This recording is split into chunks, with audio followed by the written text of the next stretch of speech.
Al barri, és una font coneguda. La visita al Parc del Guinardó comença amb una introducció històrica. Un dels objectius de la iniciativa, anomenada l'Art de visitar un jardí, és donar a conèixer el patrimoni dels parcs i jardins que hi ha a Barcelona. Per exemple, aquest és un bon parc per venir amb canalla el diumenge al matí i potser no els aprofitem prou. Agafem el cotxe i ens anem a 40 quilòmetres. Contra més n'hi hagi, millor. El que passa és que aquí tenim una gran zona verda que és el Collserola.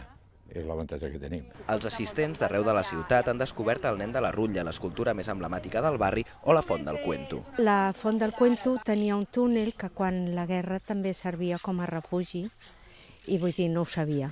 També s'expliquen sobre el terreny aspectes relacionats amb el medi ambient, la sostenibilitat o la biodiversitat. En aquest parc, per exemple, hi ha arbres poc comuns en l'entorn urbà, com els garrofers. Va ser un conreu característic. És una de les activitats que organitzen des de la Fàbrica del Sol, l'equipament per a l'educació mediambiental impulsat per l'Ajuntament de Barcelona amb aquest objectiu.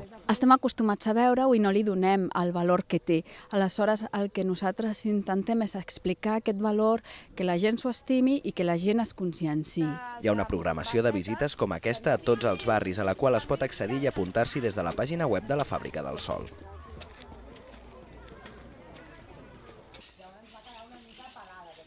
M'agradava adaptar-se a la vegetació de l'entorn.